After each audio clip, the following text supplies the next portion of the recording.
बिहार लोक सेवा आयोग की तरफ से विद्यालय अध्यापक पद के लिए अनुशंसित अभ्यर्थियों की काउंसलिंग के दौरान नाम में विभिन्नता की वजह से ओटीपी की समस्या उत्पन्न हो रही थी, जिसके बाद शिक्षा विभाग द्वारा ऐसे अभ्यर्थियों की काउंसलिंग पर रोक लगा दी गई है, लेकिन अब यह रोक हटा दी गई है।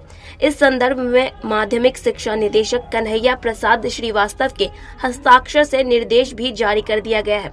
इसके मुताबिक शिक्षा विभाग द्वारा अब यह व्यवस्था की गई है कि अभ्यर्थियों के आधार नंबर के अनुसार ही ओटीपी प्राप्त हो जाएगा।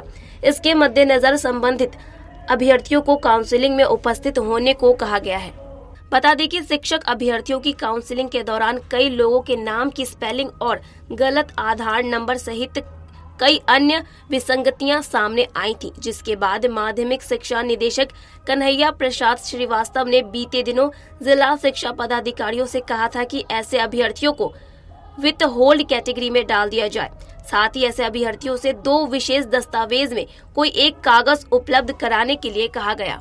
माध्यमिक निदेशक द्वारा दिए गए निर्देश में कहा गया था कि अभ्यर्थियों से उसे जिले के जिलाधिकारी से सत्यापन प्रतिवेदन प्राप्त कर प्रस्तुत करने को कहा जाए, जहां के वो स्थानीय निवासी हैं। स्थानीय निवासी का वही पता जो उसने बिहार लोक सेवा आयोग के आवेदन पत्र में भरा है।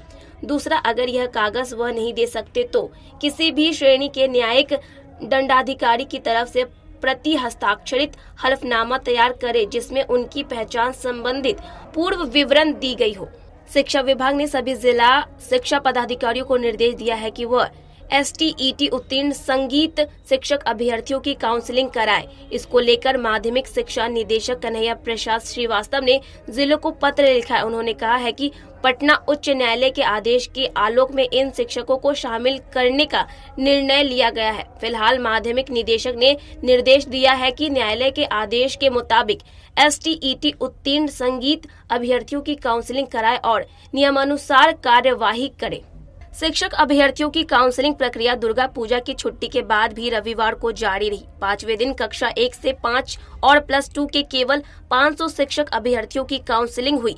BPSC ने शनिवार को कक्षा 9 व 10 का रिजल्ट निकाला। तय कार्यक्रम के अनुसार इनका भी रविवार को काउंसलिंग होनी थी, लेकिन जिला शिक्षा कार्यालय के पास 9वीं व 10वीं कक्षा का डेटा उपलब्ध नहीं होने के कारण उन्हें लौटा दिया गया था। इन अभ्यर्थियों की काउंसलिंग प्रक्रिया सोमवार से शुरू होगी। अभ्यर्थियों की काउंसलिंग दुर्गा पूजा में 24 से 25 अक्टूबर को जारी रहेगी। शिक्षक अभ्यर्थियों की भीड़ बढ़ने की वजह से काउंसलिंग की तिथि 27 अक्टूबर तक बढ़ा दी गई है।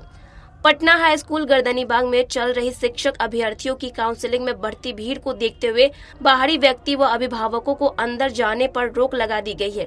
यहां तक कि रविवार को मीडिया कर्मियों को भी काउंसलिंग केंद्र के अंदर नहीं जाने दिया गया। जिला शिक्षा पदाधिकारी अमित कुमार ने बताया कि DM के निर्देश पर बाहरी व्यक्तियों को केंद्र के अंदर जाने पर रोक लगा दी गई है। केवल उम्मीदवार को ही केंद्र के अंदर जाने की अनुमति है। ब्यूरो रिपोर्ट, देशवा न्यूज।